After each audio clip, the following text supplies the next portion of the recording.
Well, it's 11:35 a.m. here, so it must be 6:35 a.m. there. Yeah. Sun's looking nice through the window. Nice red t-shirt on there. Very, very red. Well, this is Fairport, so this is in the Rochester, which is down the street from Syracuse. Fantastic. I did not get this with it, and my buddy who we were visiting up there lives here, and gave me the shirt like 2 years ago.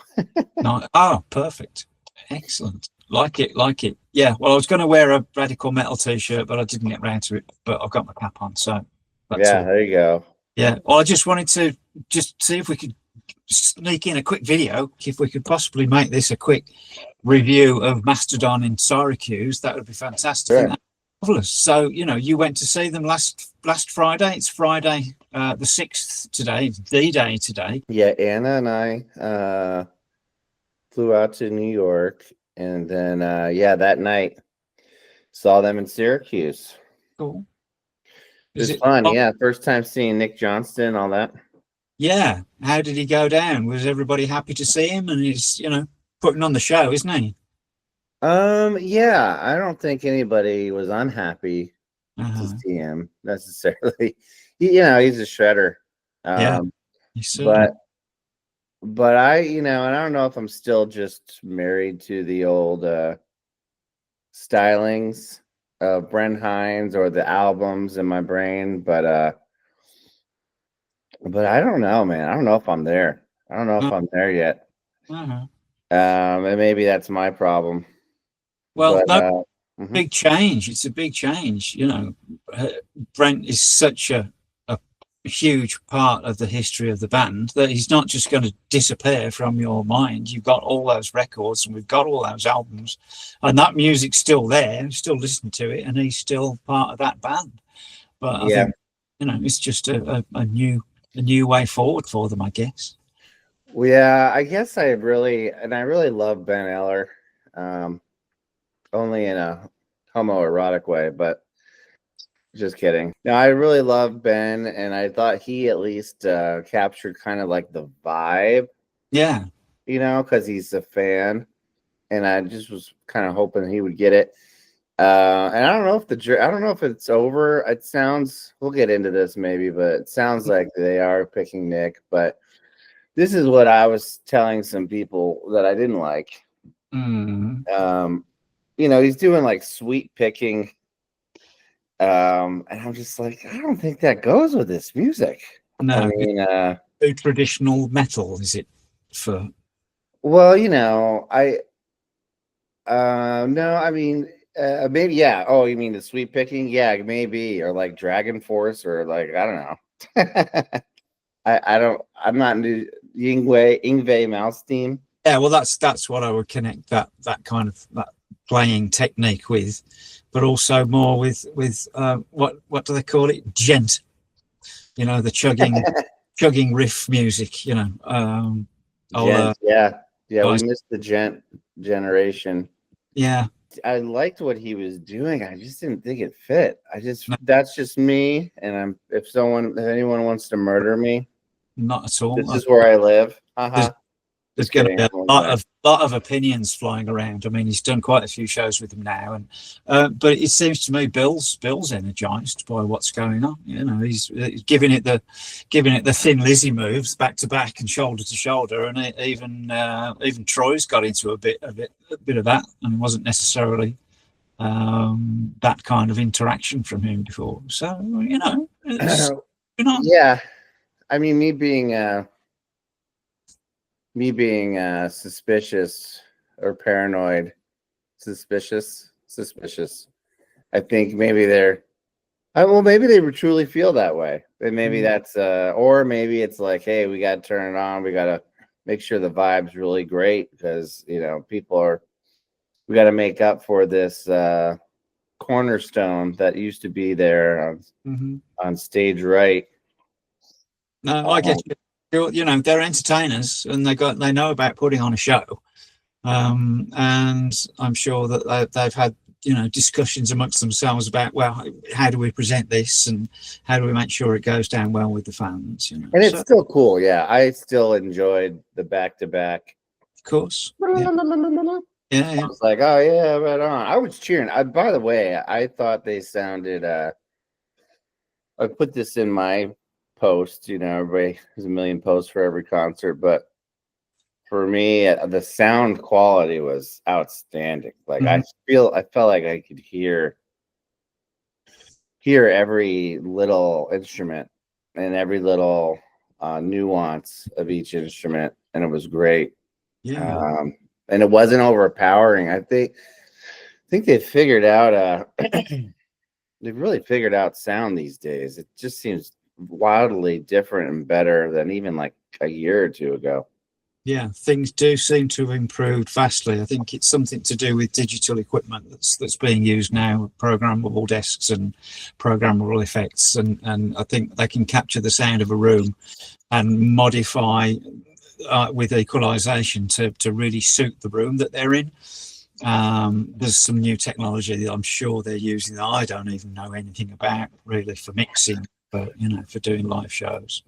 So I think that's it. It's sounding great. It's coming across on people's phone footage even better, isn't it? Now it's not all just, so you're getting, and obviously the only thing, I've not been to a show and seen them, so I'm seeing people filming the band with their phones, and I'm not in the crowd, so I'm not getting that crowd sensation as well. That does make a difference, doesn't it, about the vibe for a show?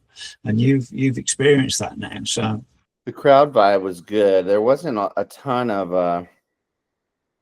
moshing, and I always like Coheed is closed, and I feel like they just have more fans there. Yeah, because they're a cult. Yeah, well, it seems, I've looked at Facebook this morning, and Mastodon have posted a set of, or shared a set of photos from the venue, or one of the venues, and it's a whole load of Coheed photographs and a few Periphery and a few Mastodon. So I think people are seeing this more as the kind of Coheed and Cambria tour. How were they to you? You're a big fan. I know Anna's a massive fan as well. You named your daughter after them. Yeah. I was gonna say, as married to one of their cult members. Yeah. And sort of one myself, because I love it. They just have more fans. It's kind of like Mastodon's so big and everything, but I just noticed when they tour with Coheed, they don't get as much. They don't get the majority of the fans, I don't think, just because they come out from all the sewers. They come out from the shadows. Let's say the shadows. It's got to be a dark place. Yeah. Okay. Coheed fan. Mm-hmm. And like Gojira too. I remember the VIP lines when they toured with Coheed before, and when they toured with Gojira before, the VIP lines, that was the big thing. I'm like, dude, these are wrapped around the building for Coheed and Gojira, right? And just not even close to what was for Mastodon. I was just like, and then I don't think that's a bad thing. I think it's like Mastodon still, despite their success, are still like one of the best kept secrets, Well, maybe that's nice. Yeah. I think that's a good way of looking at it, and that was just kind of occurring to me, thinking that they're still perhaps more of a marginal band, and that means that Mastodon fans are better than anybody else's fans. So that's what I'm yeah. We're smarter, we've got better taste, we dress better. Coheed fans, that was a good show too, but it's all new stuff, and I don't think Coheed fans and the new stuff are jiving very well, apparently. Right. I hear this from my wife. But they did play some classics, and people definitely got into it. Oh, that's cool. But yeah, Mastodon sounded great. I thought Nick sounded good. I wish he would kind of get into it more. He kind of just walks around. Right. And kind of, he plays and he looks at the crowd and goes like this. Mm-hmm. And he doesn't really, Bill's like, what is he, 55? and Yeah, just like yeah, doing his splits and putting on his guitar. And same with Troy. yeah. Well, Um, Bill seems to be activated at the moment. He's really putting on a show. He's doing all his high kicks and stuff, and Troy seems to be enjoying himself, and the blend seems to be pretty good. And like you say, it all sounds so good. The keyboards sound fantastically well integrated. yeah. I think Brand's singing at the moment is well on point. He's absolutely killing it as far as the vocals are concerned. Oh yeah, both Troy and Braun on last Friday were noticeably like perfect. Mm-hmm. I mean, because every concert it's like Braun singing, but he's like kind of out of breath, Mm-hmm. as he would be Yeah, sure. as a drummer, and that's what I just expected. It still sounded good, but this time it was like he wasn't even out of breath, and I think he just really turned something up. Yeah, Maybe it was because the whole mom thing with his mom yeah, for sure. Yeah, passing. that's the thing. I mean, we know that a somebody close to the band reached out to you with regard to a little bit of footage that you had. It might be best just to keep that shush, but it's worth noting that you shared a little bit of footage of Brand talking about his mom at the end of the show, which I thought was wonderful. It was really touching. I thought it was I'm really. glad I caught it, and that was really nice what you did to it too. I don't know if they're going to use that, but Well, if it's they have it. yes, that's great. Yeah. But yeah, I mean, I bet he especially was because that was the show she was supposed to go to. I bet he wanted to still play as if she was there, which hey, she very well might have been. Yeah, indeed. Well, weirdly, I told you previously, Michelle started following me on Instagram about 12 months ago. I Oh don't yeah. She came likes about. the art. Yeah, whether it was just that she'd spotted some radical metal stuff, and made the connection, or she just liked one of my comments on Brand's Instagram page, something like that, because he's quite active on there as Cream Ale. So that's funny. It was like, oh right, that's Brand's mom. It was Yeah, quite. no, that's cool. It was very pleasant, and obviously we're all very, very saddened by her loss, because we just know just how much she meant to Bran. And he's been very open about his family's trials and tribulations, and the difficulties that they've shared as a family. Comings and goings, and all sorts of other problems, which we won't go into here. But they've had a life, the Dale family, and other members of their family. So, and I thought it was really touching to hear him talking about his mom and getting a hi mom from the crowd. I thought that was brilliant. I mean, maybe we could tag a little bit of that on the end here. I'd be happy to do that. Yeah. Save that for a little bit later. But anyway, listen, just very quickly. I mean, Coheed and Cambria. I know nothing about them. I've never heard any of their music. Even with regard to they're touring with Mastodon, so I should listen to them. I just haven't got around to it. But they're touring Europe later on this year. They're coming to Birmingham, and I'm thinking, okay, Coheed and Cambria are coming to Birmingham. Why aren't Mastodon coming to the UK? I know they're coming over to play at the Sabbath show. They're on July the 5th, but that's very much festival vibe. It's just got to be a money thing, hasn't it? As you're saying, I wasn't really aware that Coheed and Cambria was such a big band, as you're saying now, and realizing that they're pretty massive. So they must be on maybe just a slightly higher income stream, which is allowing them to afford to overcome the difficulties of shipping gear to the UK and trucking around the UK. And it's still something that isn't quite on Mastodon's radar yet. So I don't know. It's a good question. I guess I just assumed sun's starting to get in my face. Starting to assume just that they would go over there at some point. So yeah, I guess what you're saying is there's no tours scheduled. Just the Ozzy It's the Ozzy show, huh? I didn't know that. Yeah, they're playing a couple more festivals in Europe, elsewhere, and I mean Birmingham's gearing up for the Ozzy and the Black Sabbath show. We've got a guy painting murals of the band around the city, outside our big train station, outside New Street Station. I can tag a picture of that in somewhere along the way as well. It's really interesting to see. And there are shows also which are going to be sort of the night before and the night after coinciding, so that, you know, people are going, right, we've got a huge amount of Sabbath fans and Ozzy fans coming to the city. Let's grab hold of them and get them to come to other shows while they're here. So it's really kind of kicking off, that is.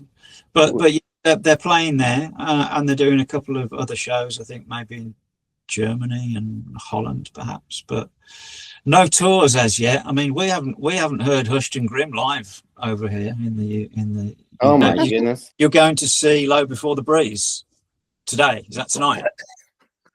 Yes. I gotta close these blinds. Yeah, sure. The morning sun is a bitch, isn't it? Actually, it's beautiful, Simon, but it's in my eyes. It's beautiful and powerfully in my eyes.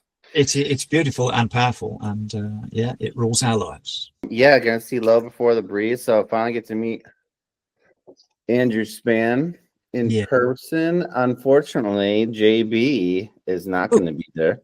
Oh, right. I'm sure whoever's drumming for them is great, and I'm sure he's a very nice person. But I was kind of bummed that I couldn't see JB again. Oh, where's JB then? Is he playing with another band, or is he off on holiday? I don't know. I did text him. I was like, "Oh, I can't wait to see you." He's like, "I'm not going. Someone else is filling in." I was like, "Oh man," I didn't really ask him why. I thought it might have something to do with Palaces. Yeah, and maybe it does. Because they all move around and play in different bands. So, you know, it's a Friday night, so they're going to be gigging all sorts of places. Where are they playing tonight? Low Before the Breeze. Where are you going? It's some record store. I don't. Wax Records, I'm gonna say. Close to you. Do I have that right? No, it's not really. It's kind of a pain because we have to drive to drop off the little one at her aunt's for the night. But I guess that's on the way. It's in Baltimore, so it's about an hour away, but it's right during traffic. But it will be fun. I'm excited to see Andrew, and then we're meeting Maureen. Right. And I think her boyfriend for dinner, and they're going to go to the show too. Brilliant. So that's cool. She lives up there, so she's always fun. Excellent. Well, it's a proper little get together, that is. So yeah, great night out there. I did see that, looking at Andrew's posting bits and pieces about the Low Before the Breeze record that's just come out, that he's shouted out to radical metal and your good self in the pamphlet that goes with it. I don't know whether you'd seen that.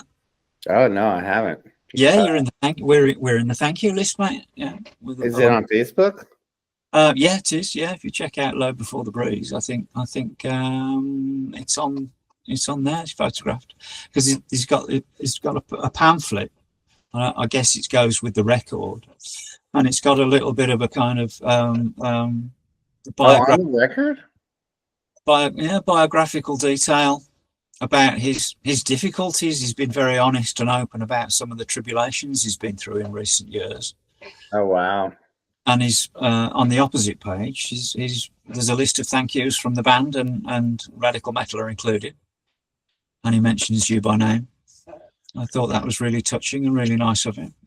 So he was very engaged when you interviewed him, and he's happy that obviously he knows that Jonathan loves us too. Bless his cotton socks. Cool album cover. Yeah, it's great, isn't it? We should do a reaction when it comes out, or we should get a copy. Both you and I should get copies, and we should do a reaction. Do you think? Are you in? I might have ordered it. I forgot that I did. Oh, right. But I think I did, because then he was pinging me about my shirt size. I think I might have pre-ordered a package that I just forgot about. Okay. So I think it's coming. But also, I'm really looking forward to the Palaces album coming out, because I talked to Eric about that, and yeah. they're all very anxious. Yeah. All of it's been done. I mean, recorded for a long time. I mean, I think they did for some reason. final tracks a couple months ago before Bill went on tour, but it was mostly the drums were tracked in March of 2024. Okay. So they're all very anxious to get it out, but they kind of have to wait for Bill to get back, and then it's just mixing and mastering. So I think they need him for the mixing. Okay, right. So it's mastering goes somewhere else. So it's still in production there. So I'm going to cram this in. I'm going to say, loved the ghost story, Jesse. Oh, yeah. Thanks. I appreciate you saying that. I haven't been writing a lot, and I was just sort of for some reason inspired to do something. It was actually like the same time yesterday.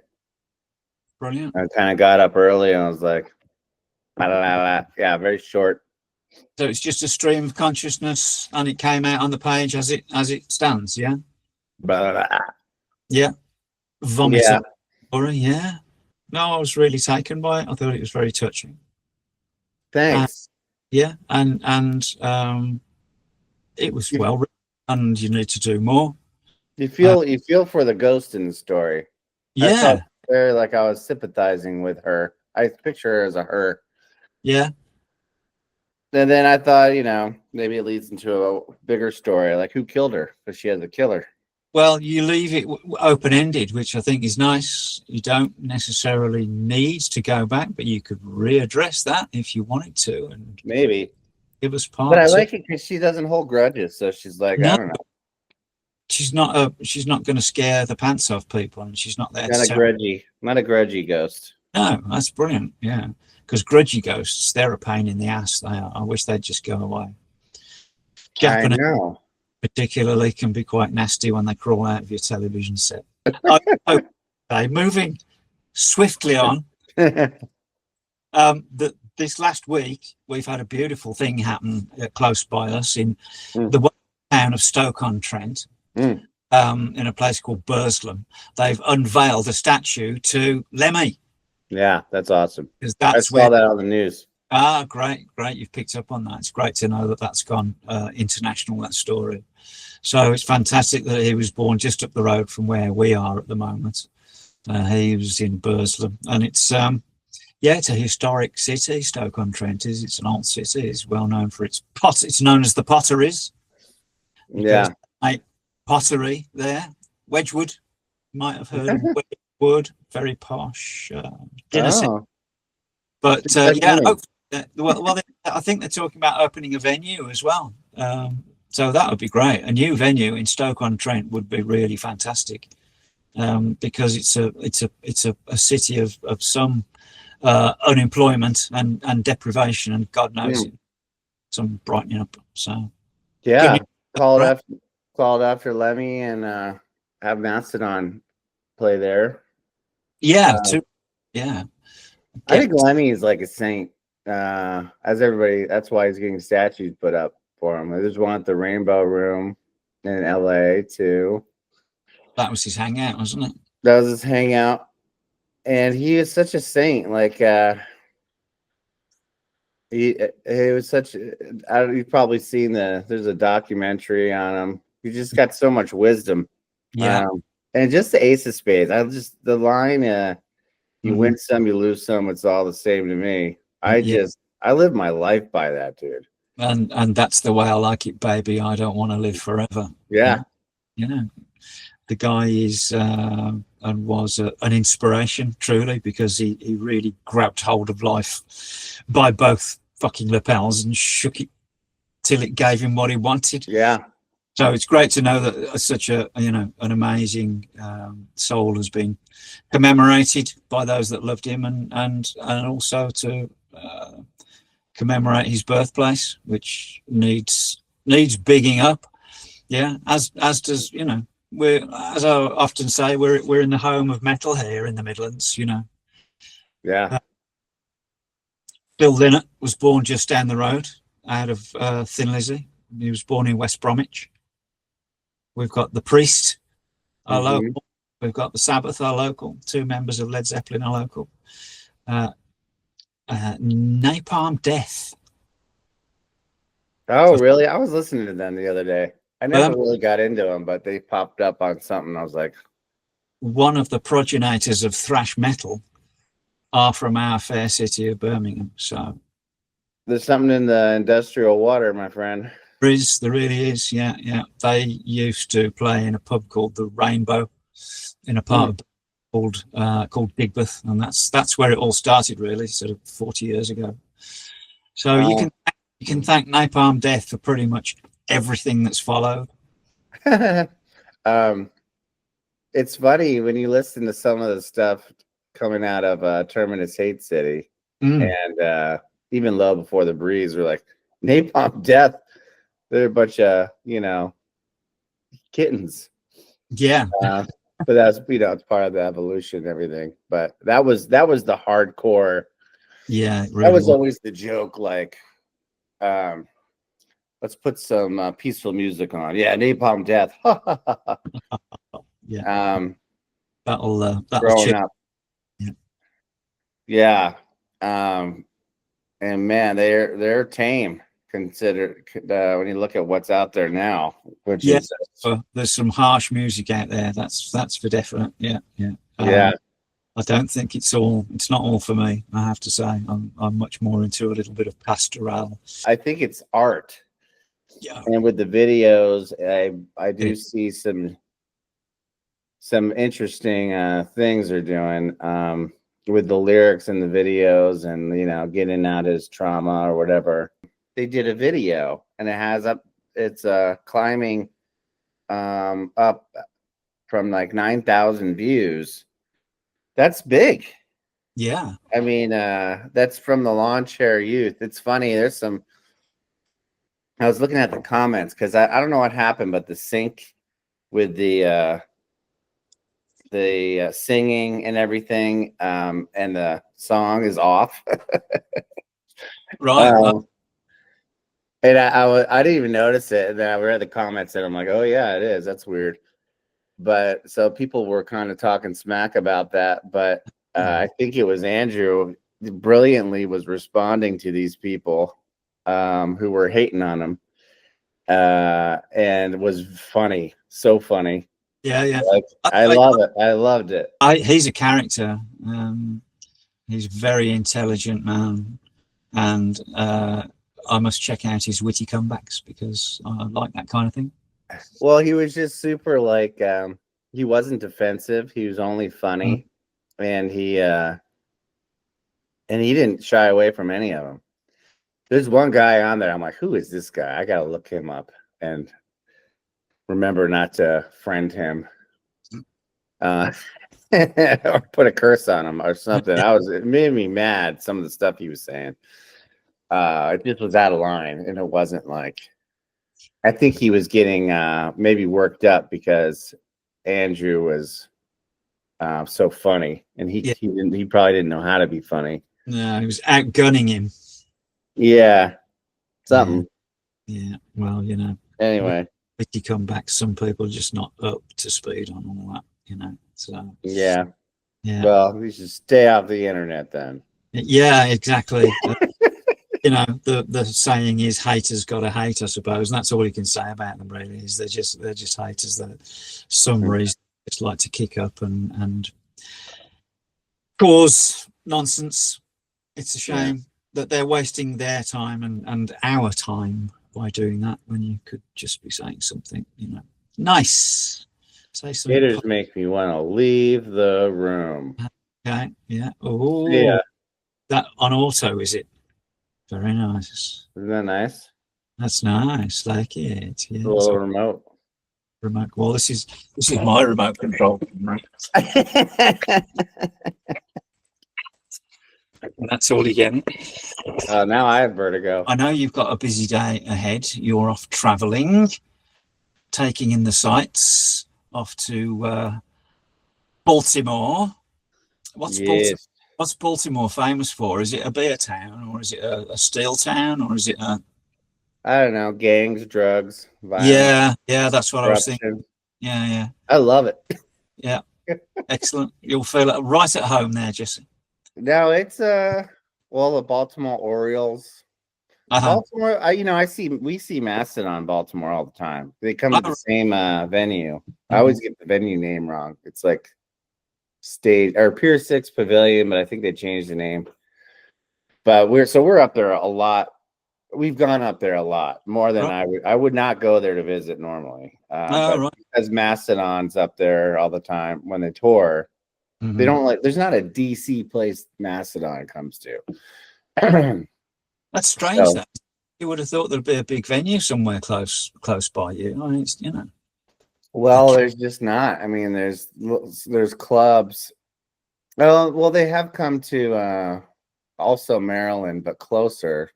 Right. But I think they're too big for it now. It's just a small. It's not an arena or anything. They do have, and then there's I mean, this is not really interesting stuff. There is one that's out in Virginia. Anna's probably listening upstairs and like, can you remember anything? I can't remember the name of it, but we would prefer to go there, but they never go there. I don't know why. It was just like where we saw them in Syracuse, outdoor pavilion type thing. But they never go there. So we go to Baltimore, and it's nice because it's on Baltimore Harbor. And last time we got like upgraded, and we had a nice room and had a view of the water and the venue. And it was one of the first times we didn't get VIP, but we saw the VIP from our window, so we're like looking at those guys having a better time than us. We're like, what's Brown saying? I think I can read his lips. So that's fun. This, I don't know what the neighborhood is. You never know what neighborhood you're going to end up in Baltimore, which is not always great, but this will be a good experience. Yeah, well, if people are coming out for the Black Sabbath show, well, got to say that Aston in Birmingham is not the most salubrious location. It's it's where Aston Villa have their football ground. It's got quite a few pubs. It's pretty run down, and there's quite a lot of deprivation and unemployment around there. A lot of investment from the government, and it's a pretty rundown area, and it's an area that is fairly well known for drugs and gangs. There have been some serious gang issues in Aston and those environs over the last few years. There's been, we get guns over here sometimes, and they go off sometimes, and Aston and Birchall's and Neutchall's and places like that, they're pretty rough areas, but I love it nonetheless, because it's where my sort of family history is from, a huge amount, and where my work history is as well, around there a lot. So it's still got a very special place in my heart, even though it's a little bit Baltimore like. We've got a website. Yeah, well, it's great too, because it's a one-stop shop. It's up and running, and if people want to buy a cap, if people want to buy a shirt, they just go to www.radicalmetal.com. Radicalmetal.com. I've ordered stuff too, so I'm waiting on it. It takes a little bit. Yeah, takes a little while. I should be getting it I think before next week, maybe today. But I got a hat, I think, and a shirt, and maybe a mug. I'll definitely share that. We're dipping our toes in some new waters. We're building our brand and building the radical metal package. And if you dig it, support us on Patreon. Yes. All that's on the website. So it's a one-stop shop. You can learn how to support us. You can read our Substack. As you know, as you heard, Simon liked the story. I do. Maybe you want to check it out. I'm trying to... there might be another story in there too, right, Simon? That if you're interested in that contest, one day someone's going to crack the code and we'll send them merch. It can just run and run, can't it? That's fine. Yeah, I think that's kind of what we'll have to do. Yeah, a couple things for me when I write, and it's not always good, but I feel that the best things are when you just leap of faith. So maybe it's stream of consciousness, but I find that faith kind of pays me back if I take the leap and just start writing. Then the other thing is, so that story, the story I wrote before, this year I've been following this guy where I try to pick, long story short, I try to pick a big thing to do each year. Right. I just started that this year, was to not drink for a year. Sure. It's called a misogi. I forget, it's Japanese. I forget what it means, but and I'm not drinking. I haven't drank since December 28th, and I've never gone a whole year. And that's like, and if I feel like I want to drink, I'm like misogi, and I snap myself out of it. So, but the idea is that you pick one big thing you're going to do that year. And so I think 2026 for me is going to be write a book. Okay. And I think it's going to be an extension of the story that the contest is related to kind of perfect it and expand on it and actually put the work into refining it. So I don't know if that helps, but it definitely helped me to write it down on this is my goal this year. And what's interesting too about that I find like freaking fascinating is like, part of that whole thing was making goals for each quarter and each month and all that stuff. And everything I wrote down, I was finding myself knocking out way before it was even due. And I was just motivated to do it. I didn't put pressure on myself or anything. And some of the stuff I did that isn't due until the last month of the year. But just by writing it on this calendar, I think, I don't know, flip something in maybe my mind or something. But just writing it down, I think was it had some magic to it, like it manifested itself or something. And it wasn't like I had to really sit down and focus and effort. It wasn't like that at all. It was just like, hey, I feel like doing this now. And I was like knocking things out before I even they're due. I think there's a lot to be said for just exteriorizing. Is that a word? It is now. Those ideas that you have, in whatever form it takes, if it's just some notes or something on your phone or whatever, just start doing it. And there is a lot to be said for just starting something. If in doubt, just start something. I'm a great procrastinator. I can't even pronounce the word procrastinator. And I'm a good starter at things. I start lots of things and I get part way through, and I don't know whether it's motivation, endless notebooks and sketchbooks and what have you with jottings and doodles and ideas and things in. And getting them to come to fruition is the hardest thing that I know. I think everybody's different maybe, but I don't want to do anything anymore that I don't feel like doing. And I kind of, one of the big revelations for me in recent years is to like really trust my gut, which really has paid off a lot lately. And so if I just feel inspired, and then I'll do it. If not, I'm not going to do it. No. But luckily I've been inspired to do a lot with those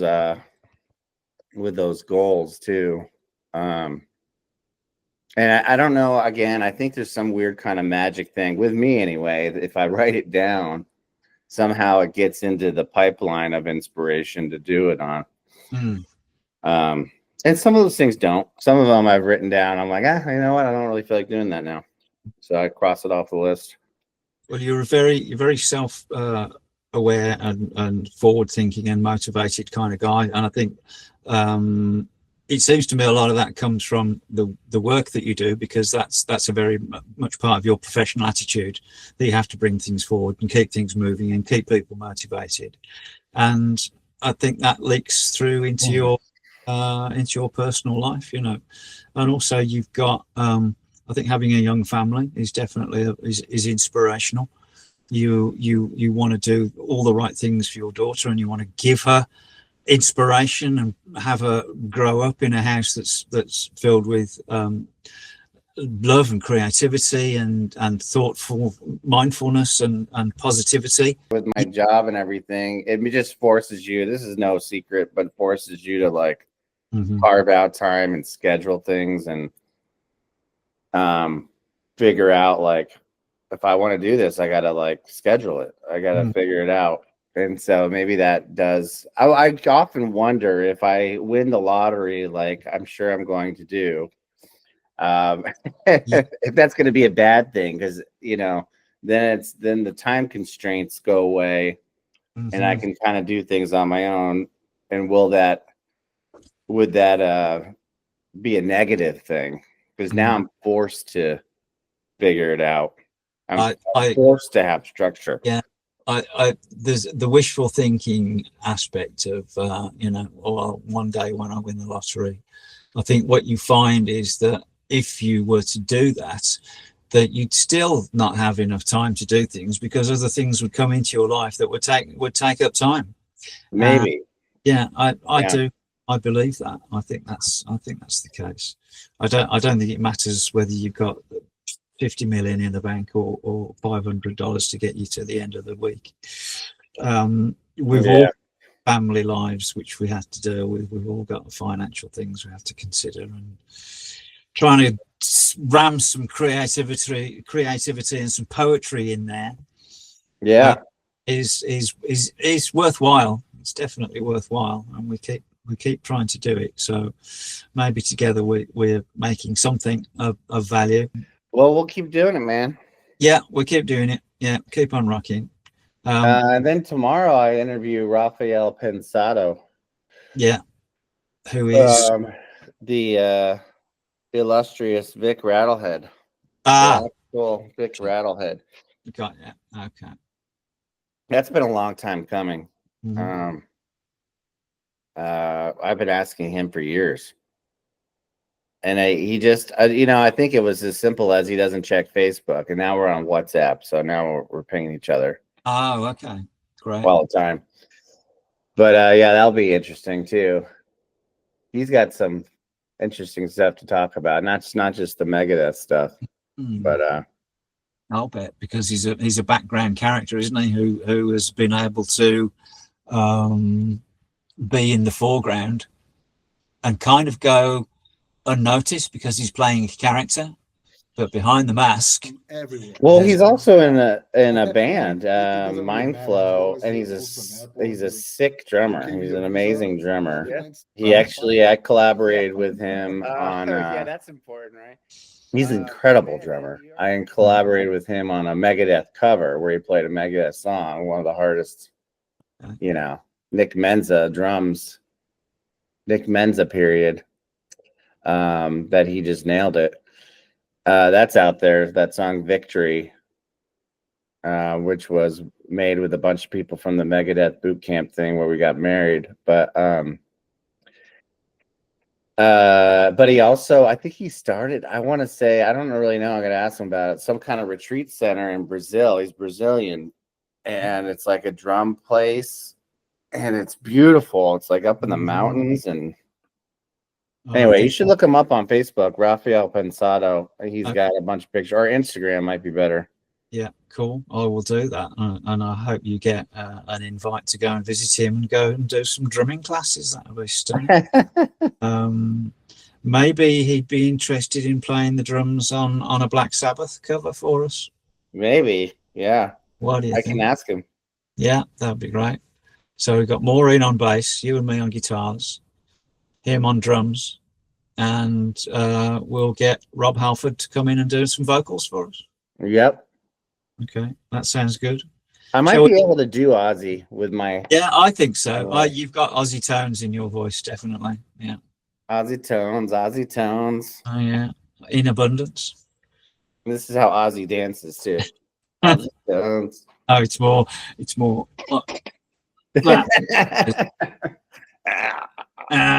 a bit more stumbling, yeah. Yeah. So look, on that note, let's call an end to our shenanigans. Okay. You Sounds happy? good. Yeah. Have a great show tonight. Give my love to everybody. I will. And we'll speak very, very soon. All right, cool, man. Hey, thanks, Sam. Good to talk to you, man. Yeah, nice one. All right, Okay, see you, brother. Thanks a lot.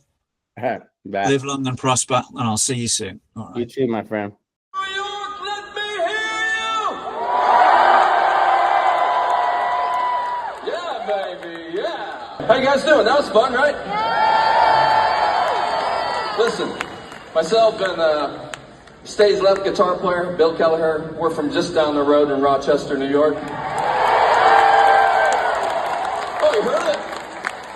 We love coming to this area of the world. Obviously, we're from here, and so every time we get to come home, there's a bunch of friends and family here tonight. What the sad thing is that my mom passed away a few months ago, and she was really wanting to be at this show. She saw it on the schedule. She's like, I'm going to that fucking show. We're going to Dinosaur Barbecue. And unfortunately, sadly, she's not here, and so I miss her so much. So I was wondering if all you guys at the count of three could give a big hi, Mom, so she can hear it all the way up there in heaven. Ready? 1, 2, 3. Hi! Hell yeah, that's awesome. Thank you guys so much for doing that for me.